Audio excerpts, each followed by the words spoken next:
Bismillahirrahmanirrahim. Assalamualaikum warahmatullahi wabarakatuh.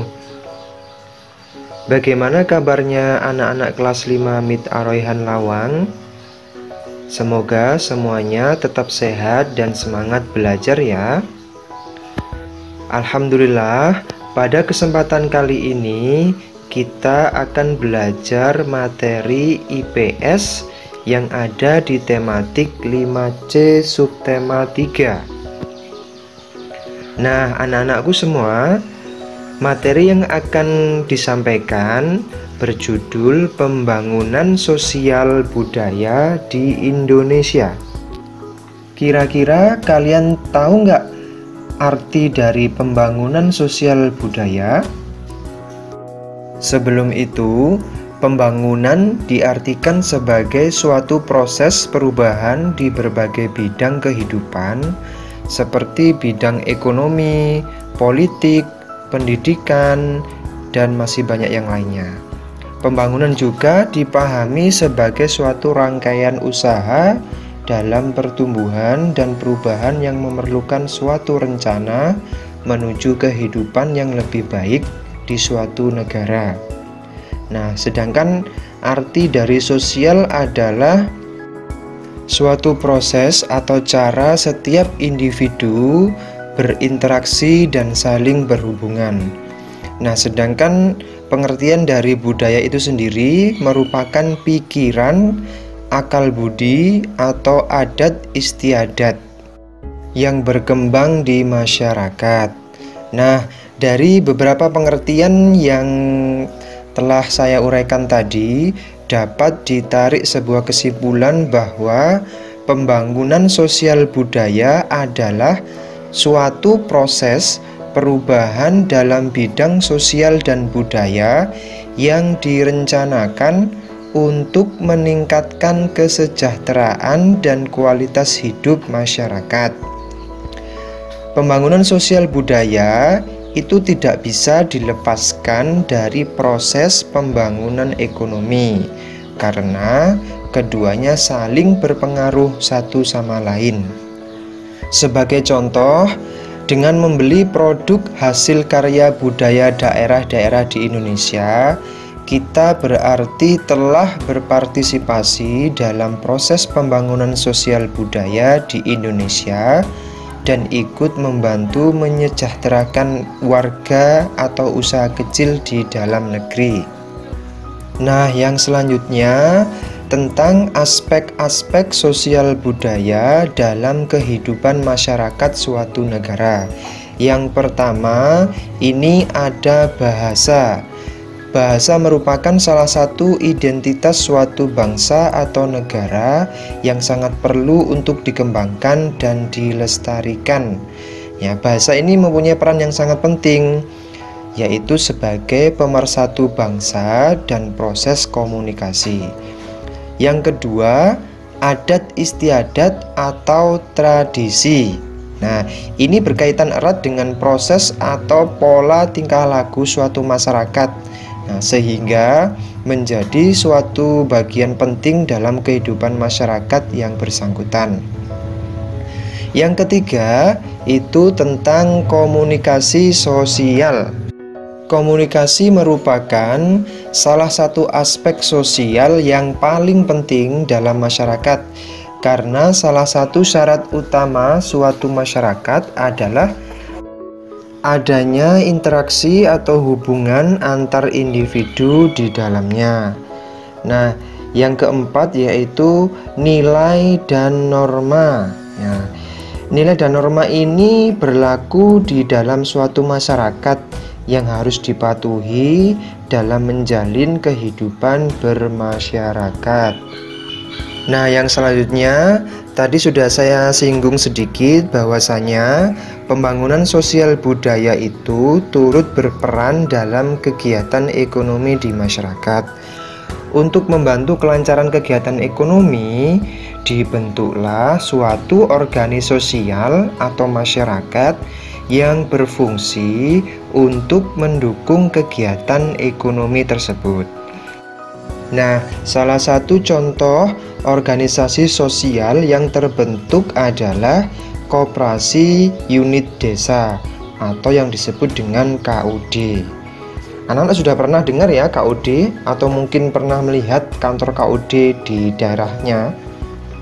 Nah, KUD adalah koperasi yang dibentuk untuk memenuhi kebutuhan masyarakat dalam kegiatan pertanian dan meningkatkan kesejahteraan dan taraf hidup masyarakat di desa tersebut. Kegiatan KUD itu meliputi usaha simpan pinjam, penyediaan sarana pertanian, dan memasarkan hasil produksi.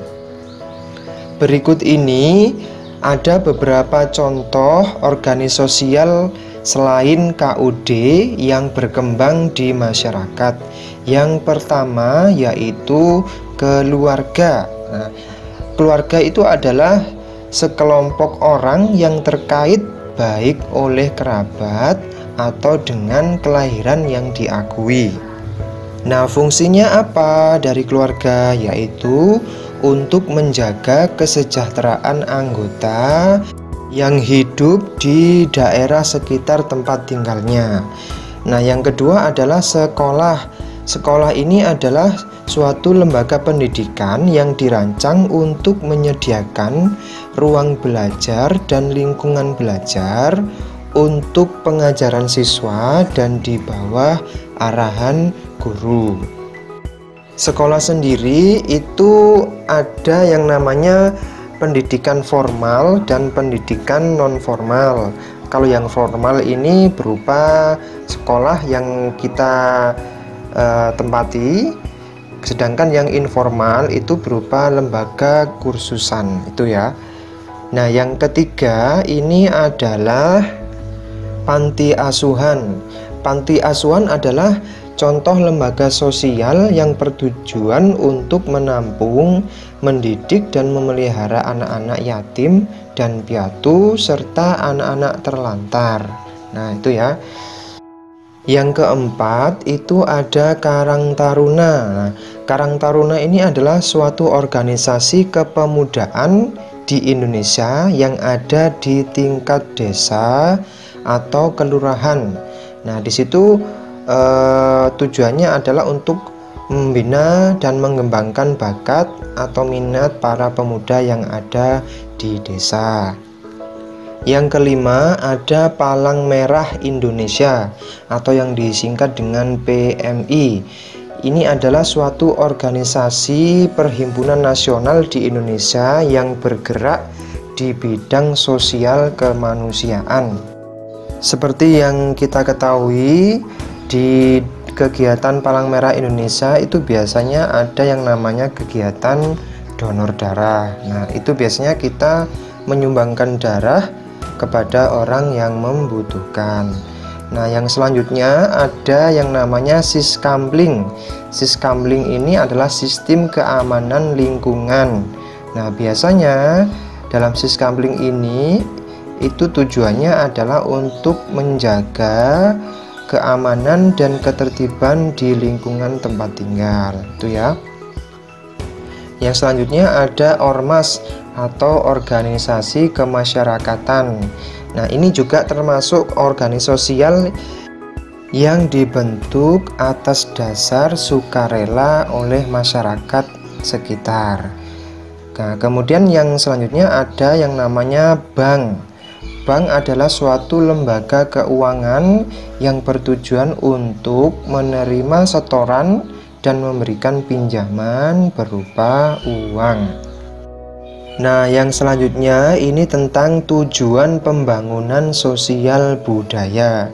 Nah, tujuan yang paling utama adalah untuk mewujudkan suatu kesejahteraan masyarakat di mana ditandai dengan adanya peningkatan kualitas hidup yang layak dan bermartabat.